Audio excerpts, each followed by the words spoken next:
Hey guys, I'm doing something a little new here. I want to have a series of conversations with people that were part of the Island X film project and chat with them about their experience working on the film and what it was like to be a part of the team and the creative process. And the first person I have up today is Mike Nulty. Mike's a great friend of mine. I've known him for many years and we've worked on projects together all around the world. He's incredibly talented and versatile as a cinematographer with both technical and artistic skill. And I wanted to introduce him to you and catch up with him about his experience shooting in the water, specifically on Island X, and what it was like to capture a lot of the shots that he got. So here we go. You hear me? Yeah, hey, where are you? It's like I'm in the AirPods. Oh, Oh, I'm just in a room in Tijuana, staying at my friend's house until great. my Starlink shows up tomorrow. Then I'm gonna go down to Bay of LA. Oh my gosh. So yeah, there you go. Sick. Yeah. Let's see. So I guess maybe just catch me up on like what is it that you're doing because you're fully in Baja now, like living down there full time, correct? Basically, yeah, a majority of my free time I spend down here whenever I have to go do, America stuff, pay my taxes and go up and do work and jobs and whatnot. I travel up to fly out of LAX normally. Most of the jobs I do go from there. And but yeah, most of my free time is all spent down there in Baja. That was the dream. That's currently what's happening. So I'm pretty stoked on it. Yeah, can you just explain a little bit of what you're doing down there? Because I feel like creatively you're pumping out so many videos of like epic whale shots and ocean shots and all this animal life. And I feel like we haven't caught up in a while, but I'm just so intrigued on like what's happening down there. Yeah. I mean, in all reality, it's pretty chill overall because it's these long periods of time of not much happening, punctuated by like these moments of incredible things happening. And kind of what I've learned over the last couple of years of spending time down there is like you can show up on a trip and maybe you're the luckiest guy in the world and you have something really cool happen. But when it really comes down to it, the way to get really cool, interesting moments like I've been getting recently, it's all about just being on the water and being there. Because the ocean can give you like anything any given day. And if you're not on the water, you're not going to see it. um, but that being said, like all the stuff that you're seeing is like the result of probably like hundreds of hours on the water Hmm. at this point.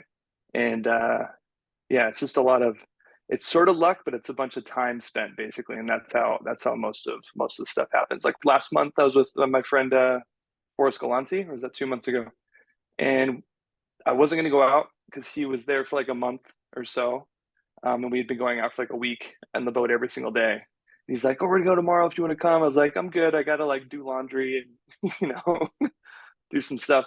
And my other buddy wanted me to go fishing with him too. So he called and he's like, "Come on." I was like, I'm going to stay on land today. Like, I got some stuff to do.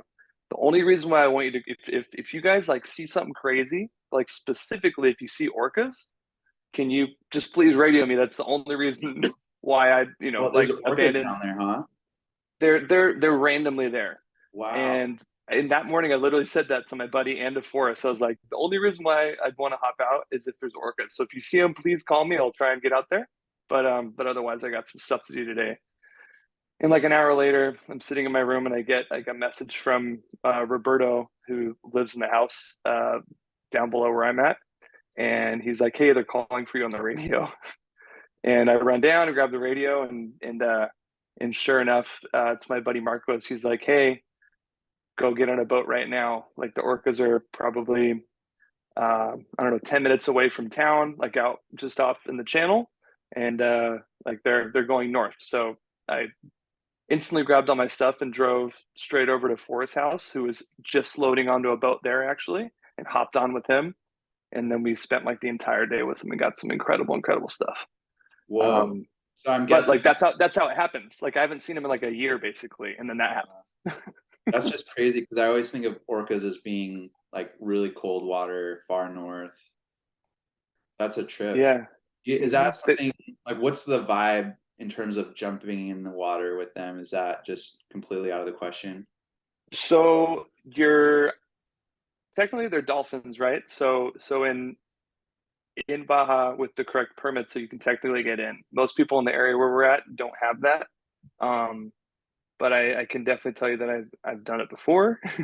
Whether or not it was, the right thing to do. I mean, I think it's fine. I don't think you're doing anything bad. Um, and it's an absolutely incredible thing. I've done it a couple times now, and it's super duper cool. What about just Um, your physical danger though to be in the water with them? yeah. So they've never attacked anybody in the wild. I still don't like to promote that you're going to be okay. Like there's definitely risk. Like you're taking on risk jumping in the water with a wild animal, especially one that's like the apex predator of the ocean. Yeah. One could argue like maybe the apex predator like of the whole planet. Maybe I think an orca would definitely beat like a lion if you could somehow put them on the same Yeah. playing ground. They definitely beat sharks though, huh? Oh yeah, they beat sharks for sure. They beat great white sharks. They beat all the Oh, that's sharks. crazy. Yeah, that's funny. That's actually a nice transition to Island X because I got a DM today from a guy who is a filmer. He shoots for Deadliest Catch.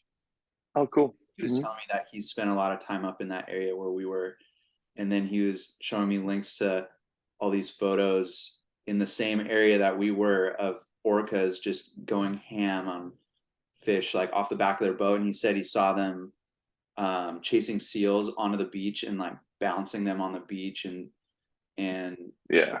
tearing them apart. And Oh, it's funny I'd because love to go see that stuff up there. The whole time we were up there, I had that in the back of my head. Like every time we'd see the water, I'd be like, kind of looking around the corner, like, "Are we gonna I see know one?" I just I never really felt like, oh, might be something we would see or encounter up here. Like we Mhm. never saw any evidence of it, but that's a really crazy thought. I So thought that I thought the odds in that zone, from what I know, are pretty good. So I had my hopes up the whole time that like maybe we would randomly see a pod swim by, but didn't happen. But one thing that brings to my mind actually is remember in the Aleutians trip, that gigantic seal that swam up yeah, to that thing was I had massive. already gotten out. Me and you were up on the cliff and we watched Walshy and Alex sit in the water with like this huge, I think it was a stellar sea lion. It was a massive sea lion. It was very big and it was getting super close to them. Yeah, that happened in Island X too. There's like a big sea lion that came and That chased the guys out. they chased him out of the water. I totally forgot about that. I was Yeah. losing it on the beach because I watched Molkoy. All of a sudden, it was really obvious that he was coming straight in. I was like, "Come on, what? Come on! It's not even. It's just a sea lion." I Uh, don't know. The boys were over that. I remember that now. yeah. That beach break, dude. The Um, sand was frozen. I remember sitting there on the dune there, and like the sand was like literally as hard as rock. It was one of the first times I've ever been like on a frozen dune before.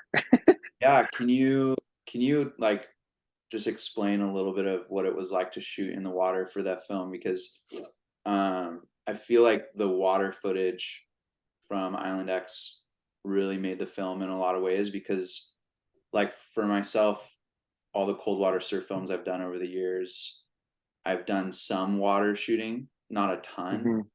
Yeah. But it was always like a secondary thing in addition to the main footage that's shot from land of surfing. But I feel Hmm. like the footage from this film was like stood out so much from the rest of the footage and it was just so beautiful and just to me honestly surprising that you could capture that kind of footage in a place like that that's so raw and rugged. And I've never seen cold water surf footage like that before.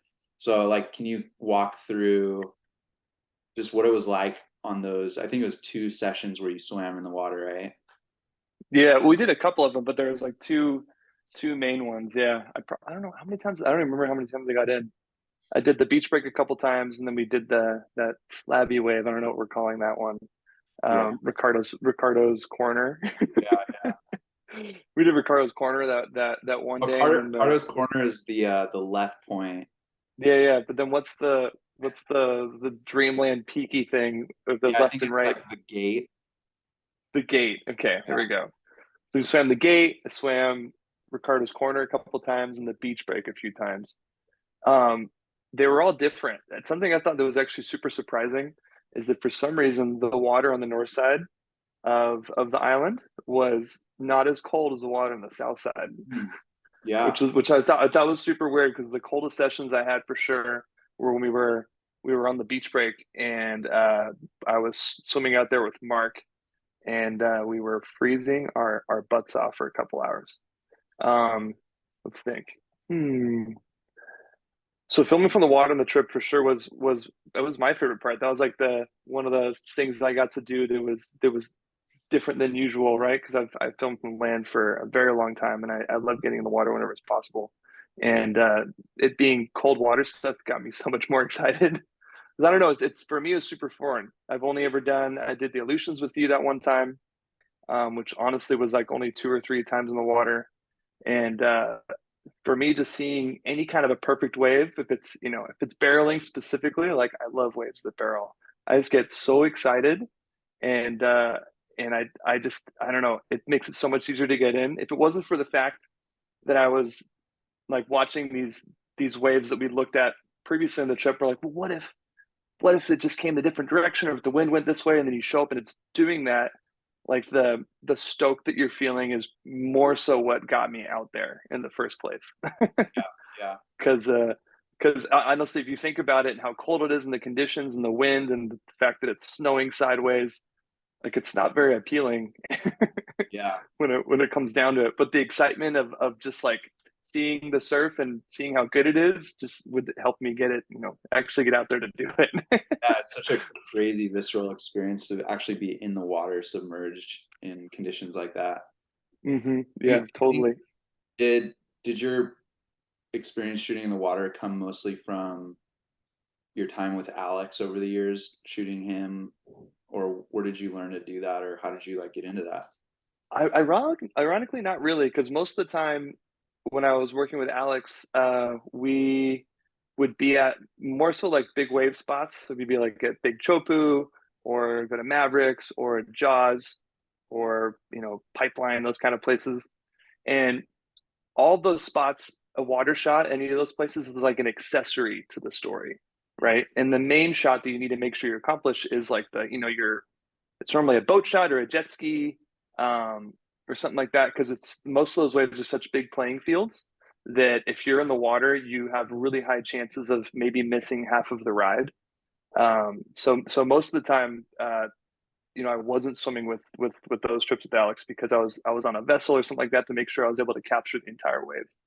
Mm. The swimming stuff, though, honestly, that probably goes further back to like high school, to me going down to the wedge with my buddies, ditching class and driving up to Newport from Dana Point, and going out and just once again being really, really stoked on waves that barrel. And Yeah, I feel like just if you can shoot at the wedge in the water, then you're good to go wherever.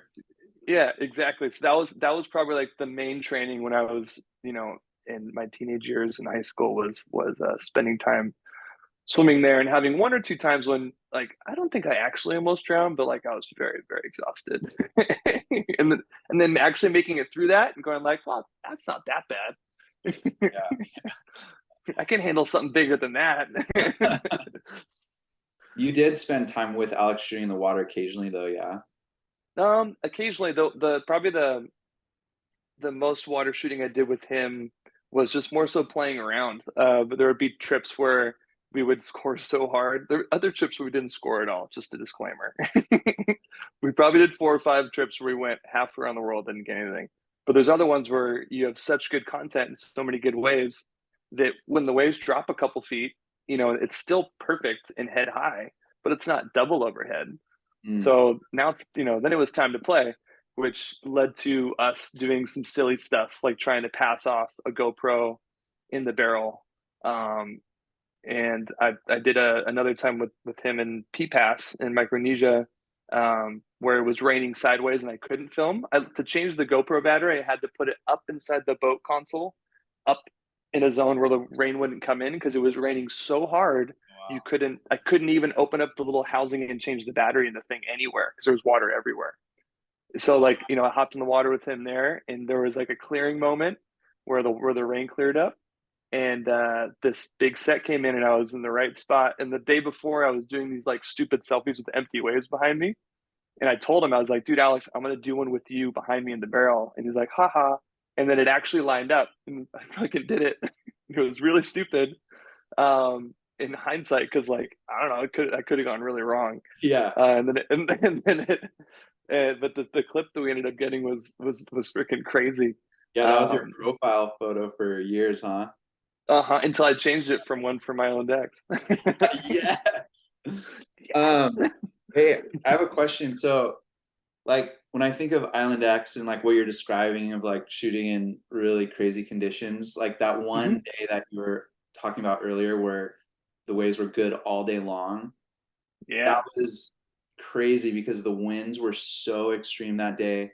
You were in the water shooting in the water that day, and then you came out and then got set up on land and were shooting from land in like Yeah. extremely strong winds. And I'm wondering, from your perspective, how do you shoot in so many different conditions in one day Hmm. and know that you're getting the quality of footage that you want to get, and like how do you know where you need to be and like transition between all those moments? Because I mean, you could be shooting all day in those conditions, but nothing turns out that's usable, or it's just like crazy Yeah. chaos. Like how do you, like, I guess I'm just wondering, like, from top to bottom, like what does it take to get to that place? Like what's brought you to a place where you feel like you can capture all those different variety of angles in one day in different conditions and know where you need to be? Yeah. Well, I guess for as far as the land stuff goes and knowing what to shoot when, shoot, I've been doing that for like almost 10 years now, probably. So shooting long lens from the land is almost a no-brainer. Like I just kind of see a wave and the way it's breaking and kind of look at the foreground and where we're at, and I can kind of understand where I think the good shots are going to be. Um, but as far as the water goes, that's definitely like it's all preparation, right? So before I even went on the trip, I had gotten to play with that housing a couple times and made sure that I felt confident with my settings and how the exposure needed to be, as well as like the frame rates and the autofocus and how all that stuff is going to work.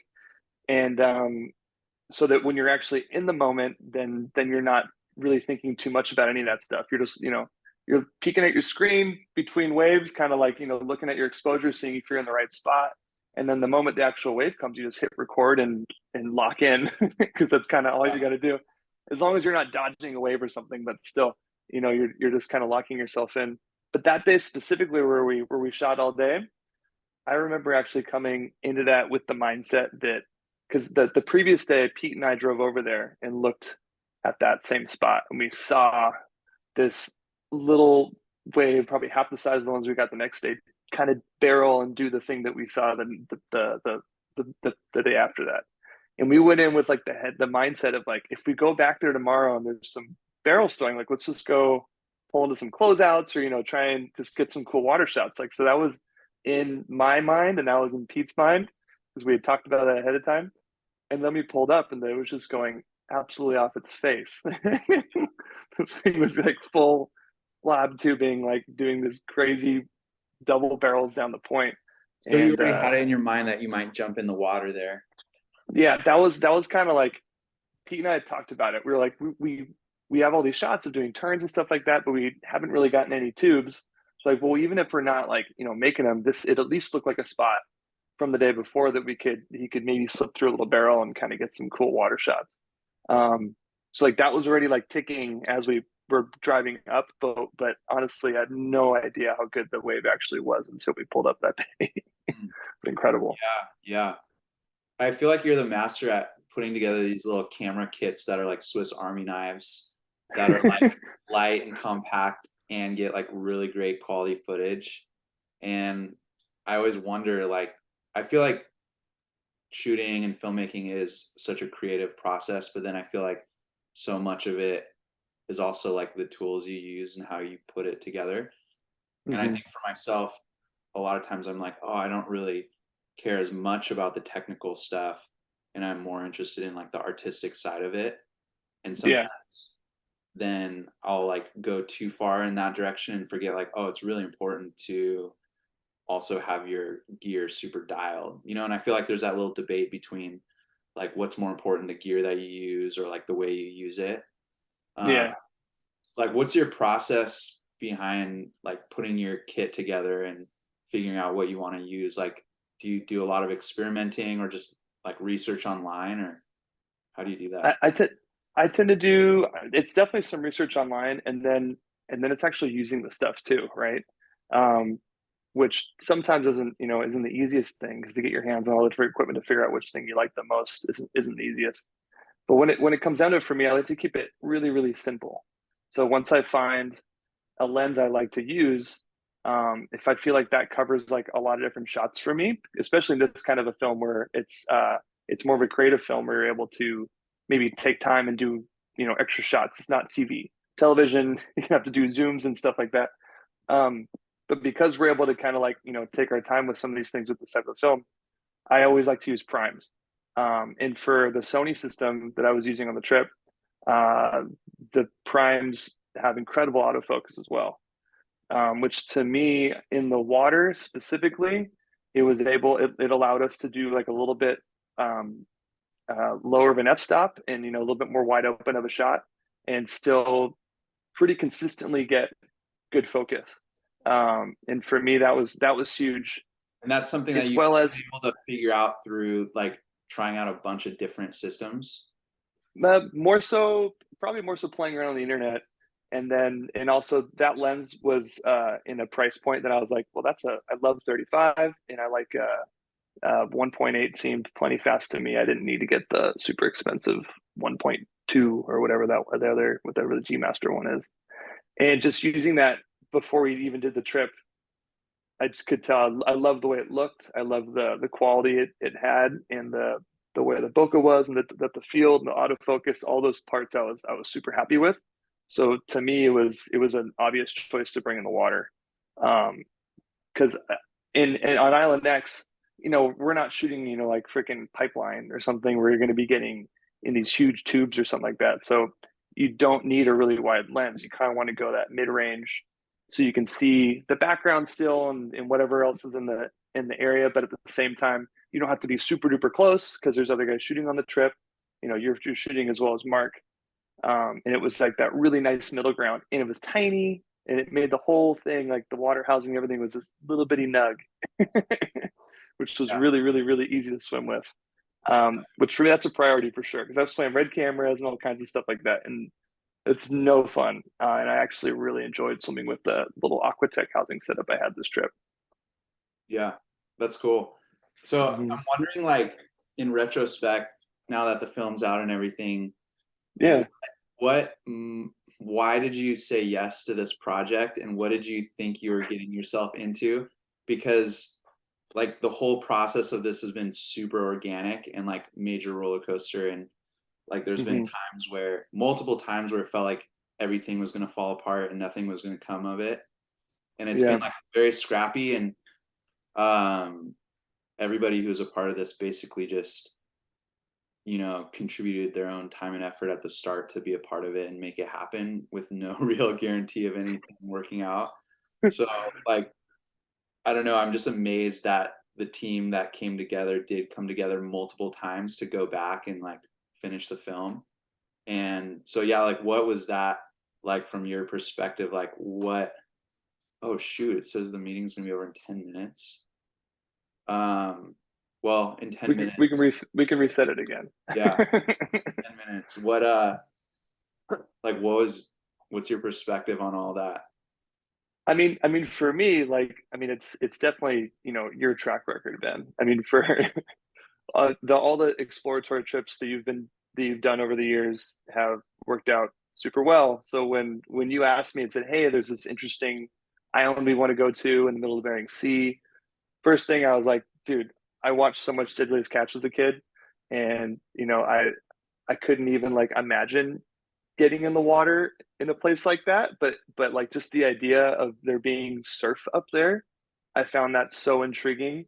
And beyond that, like with you and the Aleutians trips we've done in the past, we've seen waves on that side of the Aleutian Islands. They weren't perfect waves, but there's swell, and I don't know. I thought it was possible.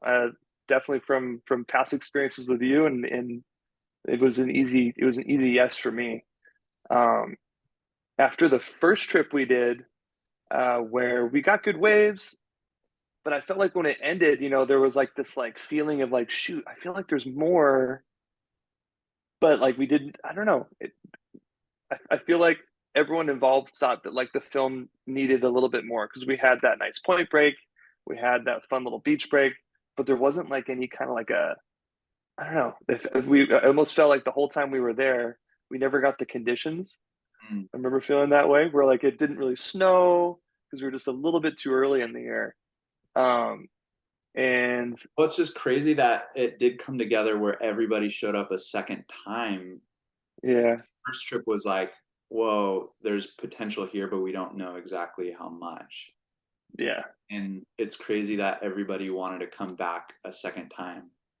yeah. I mean, I felt like the waves we got the first time were interesting, and the fact that where we were was incredible. There was surf like that in the middle of Bering Sea, but beyond that, like it almost felt like it didn't do it justice Mm. because it was cold, and it wasn't that cold, but it was definitely cool. Um, and it was pretty rugged because it was super muddy, and everything was it was all thought out basically. Yeah, And I but remember I like remember the thinking footage like, though, like when you look at that footage from the first trip, it does look like really enjoyable and warm and sunny and nice, even though it was yeah, actually cold, but it doesn't it was really give you the exactly. And impression. I was I felt like that too. Like I remember that's definitely like one of the reasons why I came back the second time. We talked about this too. Where I was like, dude, we're missing the like it doesn't look cold. Like we're in the Bering Sea, and this does not look like the Bering Sea. This could be like Southern Ireland, or For New or I Zealand. don't know, or New Zealand. Yeah, like it doesn't look that burly, Well, we and definitely got it the second time. exactly. That's I don't know. I was so stoked that we went back, and dude, I mean, obviously it worked out amazing. In hindsight, you could say like we knew it was going to happen. We had no idea. We were going in fully blind, just hoping that we were going to get a little bit something else, Yeah, and it worked out so well, which was yeah. just such a treat that it came together like that. All right, hey, I'm gonna pause this and then redo the call real quick. Yep. Or So I got maybe just another 10 minutes if you have it. Mhm. Um, uh, what that's gonna be a little bit. like what in I don't even know what I'm asking. Like what do you obviously you're stoked enough to come to Island X twice for that project. Yeah. What gets you excited about surf films after having done it so long? What's the main thing that you get really excited about? And is that what you're still excited about? Is that are you interested in doing more of that, or are you like shifting your focus? Mhm. I feel like it's like a job interview. I'm just Just kidding. curious, like, 'cause I've seen you doing some other like really cool projects that are more like more nature oriented. Yeah, yeah, Does surfing still play a role, or is that like changed for you? totally. I think surfing definitely does. And a project like Island X is exactly the kind of thing I like doing now at this point. Because the thing that actually gets me like excited about surfing isn't contests and like watching guys do turns. Although, that's cool and stuff. And I've watched it for years. But the prospect of like actually discovering something and finding something new, and looking at places where no one's ever looked before, that gets me so much more excited than watching a CT event, unless it's Yeah. Chopu. I like watching Yeah. Chopu. And that's more so why I said yes during the trip, because to me it was like, wow, if we find something here, it's going to be such an incredible thing, because it's like the last place in the world someone would probably think of looking. Yeah. Um, and also, I guess beyond that, like I spent, just like I believe you yourself too, I have no idea how many hours like scrolling through the earth on Google Earth. Yeah. and just looking at things and imagining and like, what if there's a spot there? What if this thing's over here? And never actually being able to, get to go to those things and seeing whether or not they're what you think is in your head. And for me, this kind of a trip was like a dream come true because it's, you're looking at this thing, you're like, I wonder what could happen here. Yeah. And then you actually get to go and look at it and figure it out yourself. It's not like we showed up to like, some roadmap of where we're supposed to go look for surf. Like Right. we had to look at satellite pictures and the way the island was shaped and use everybody in the group's knowledge of forecasting and the way, waves work and tides and all the different, factors to try and figure these spots out, which was half the fun for me. Just trying to get it all dialed in. And I feel like at the end of the trip, like we still don't really understand how any of that stuff works. Yeah, I know. I But it mean, was a lot of that's fun pretending like we did. I mean that's what's so crazy is I feel like all the surfing footage that we got was so luck of the draw. Like you could have never predicted it, and it just came Mhm. and went like that. And even that main day where the guys surfed all day long, Yeah, for most of both trips, we never even considered that to be a surf spot worth shooting. And then yeah, one day it was just absolutely firing. yeah, yeah. That was out of this world. Like the day before that, me and Pete looked at it and saw a thing throw a lip, and we're like, oh, maybe we can pull into a closeout. And then the next day, it was like, you know, double slab barrels spitting. Yeah, yeah. We're like, what? Dude, you know what a fond memory for me from that trip is like at night when we were back in the cabin and you would put up all your shots from the water from that day and we just Oh like yeah, watch through them on the screen.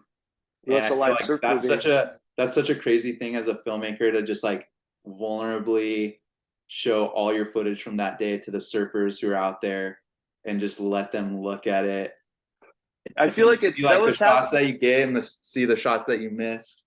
that was like part of my process too, right? Because like you said, you know, how do you know in the moment that that you're doing everything right, basically? And the only way you can really check yourself is, because I've had, moments where I went and shot something that I thought was really, really cool, and then you look back at the footage, you're like, oh my god, like I missed focus.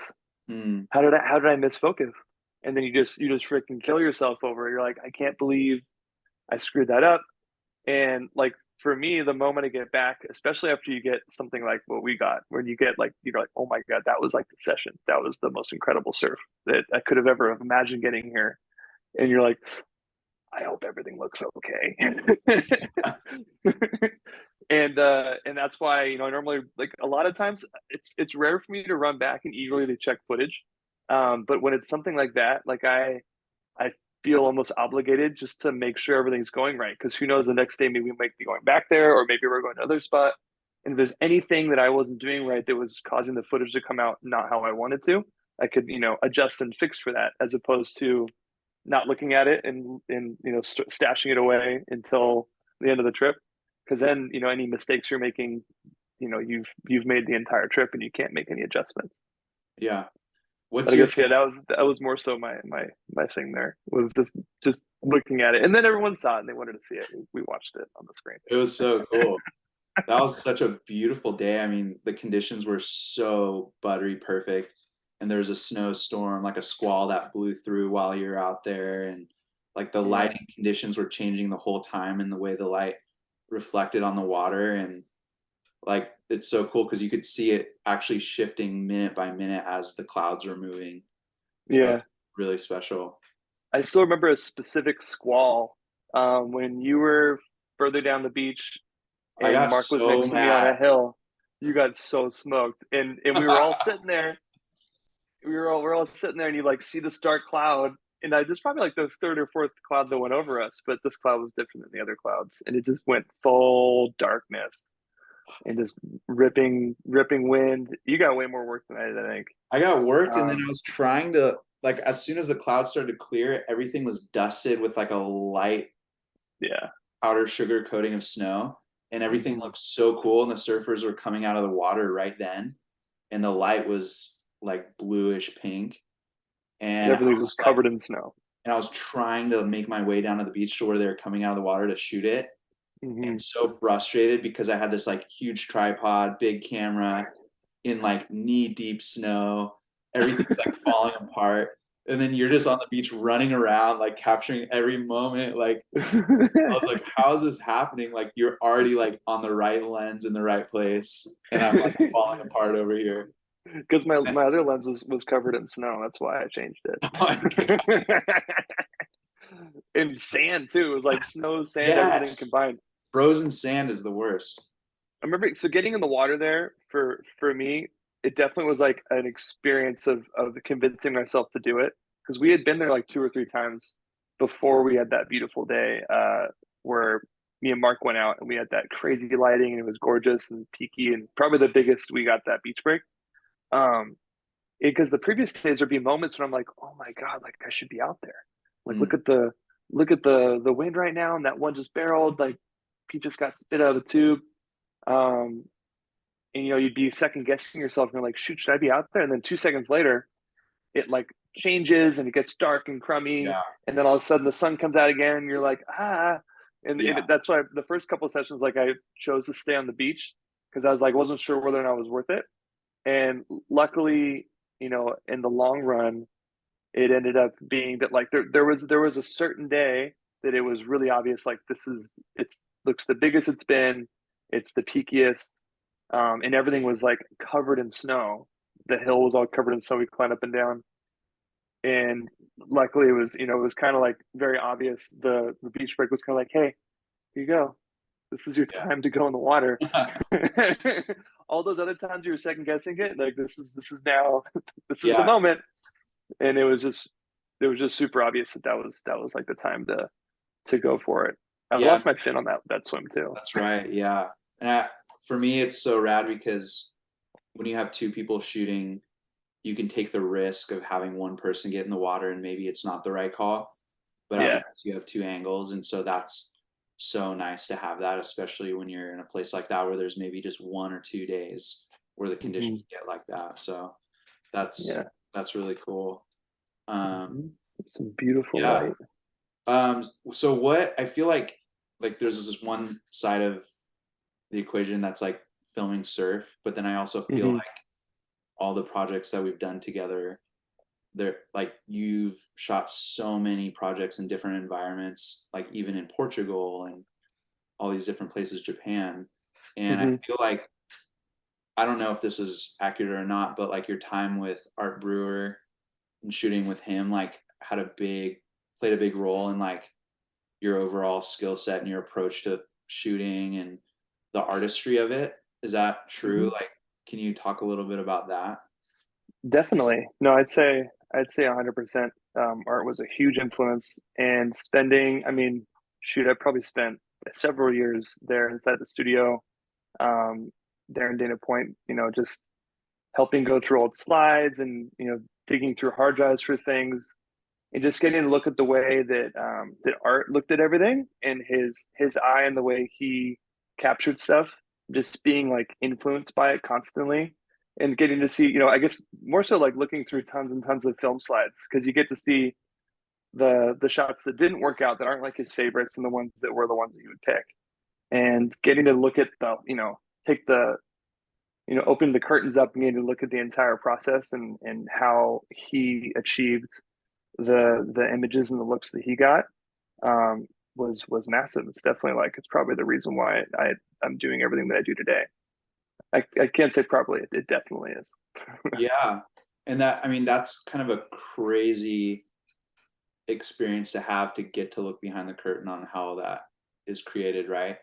Hmm. Because, I mean, Yeah, you can research online and try to glean and experiment on your own, but to be able to see someone like him working and seeing how he makes creative decisions or how he approaches photography, that's crazy. yep, yeah. Definitely one of the things that I always found most impressive is the seeming effortlessness to it. I mean, obviously, it was a lifetime for him of experience and shooting stuff in order to be able to like capture stuff so calmly overall. Um, but like specifically with like his portraiture and stuff like that, I would always trip on the way like maybe there can be some tension, some light was broken or something's going a little bit wrong, and then the moment that the subject would like sit down in front of him and he had the camera in his hands, it was like he changed. His demeanor like went into like this different. I don't even know how to explain it, and it would totally disarm the other person. Like Mm, whoever it was he was taking a photo of would instantly just be like, and just calm down. He would snap like a fantastic portrait of someone who he doesn't even know, mm, and like in like 2 minutes. mm. And I would always blow my mind how he could do that. It was I don't know. I couldn't I could never wrap my head around that. It was just something about his presence and the way he was able to like to I don't know. I don't even know how to explain it, but he was incredibly, incredibly good at that. And I watched him do it quite a few times with like celebrities and famous people and just super legendary Hawaiian people and dudes like that you wouldn't think would be cool with someone taking their photo, Yeah, and he was able to like to get them to I guess loosen up and and show them who they were, show yeah. them who they were.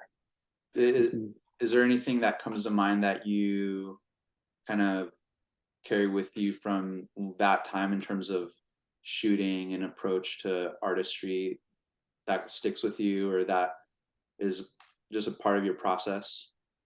Hmm.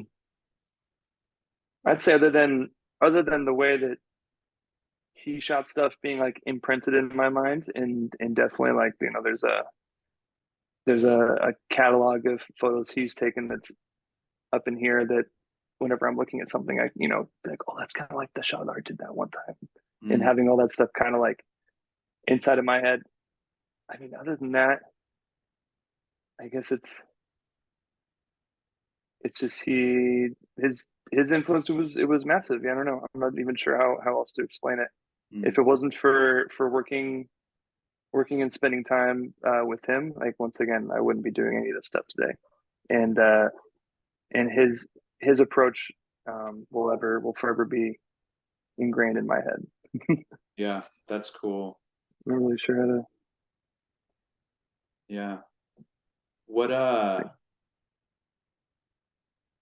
what do you have coming up next? I mean, I know I've been seeing you working on some other projects where you're getting in the water and shooting, and I'm kind of curious about. Yeah, the next thing that's like on the books at this point is a job in Australia with my buddy Forrest for Shark Week.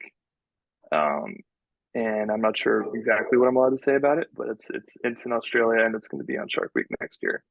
Cool. Um, I don't know. I mean, I have the pitch deck and stuff, but I don't, I'm not sure if I'm allowed to talk about it. Have did you already shoot something with him that's been released, or is it all still unreleased? Yeah, I was lucky enough to get to hop on as a second underwater shooter for the Island of Walking Sharks, which we shot for last year's Shark Week. Okay. And that came out in July. Um, so I got to come back again. So I'm super stoked.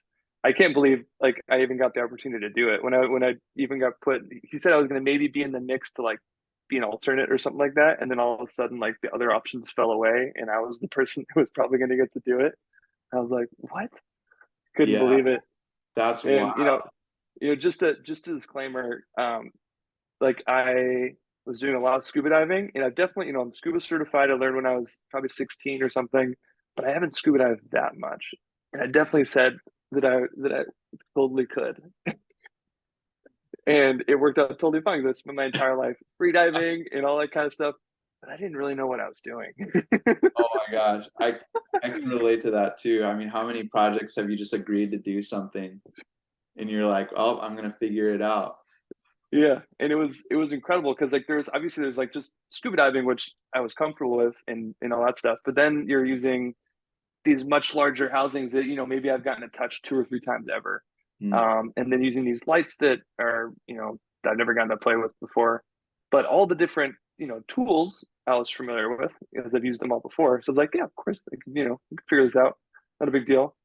Um, and one of the weirdest ones was like there's this mask you use that's called OTS, um, and it's pretty uncomfortable, and it goes like all over your entire face, and you can talk through it.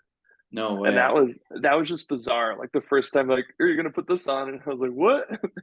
Okay, and then can you hear them like in an earpiece? Yeah, you can hear them in your earpiece, and you can talk to each other underwater, That and is like crazy. all that kind of stuff was like for me the first time was I was kind of tripping because I was like, wow, this is crazy, and it was just learning as much as you can as quickly as possible. That's a trip because you're not only trying to shoot, but you're also swimming and you're also trying to keep track of your oxygen and your depth and all that Yeah. and Yep. equalizing. Equalize early and often. When are we gonna combine all these videos we have of you speaking in a German accent from all over the world? Oh my gosh. That would be quite the task to source all that. Is you in Portugal speaking with a German accent, Japan, definitely some Baja clips. Oh my gosh. I know. What other I forgot about the Japan trip for a moment, and then it all came flooding back. That was crazy. yeah, Uh, other than the Shark Week thing, there's not too much on the docket other than I have these trips coming up with taking people out to go see the gray whales in February and the beginning of March. Although March is when I go to Australia, unfortunately, so I don't get to be there for the second half of the season. Um, but that's more so all that's on the docket is right now. If you have anything going on, let me know. cool. Yeah, that's exciting. That's crazy. So that's it. Thanks for tuning in today, and hopefully you learned a little bit from that conversation, and it was informative. So have a great day, and I'll catch you soon.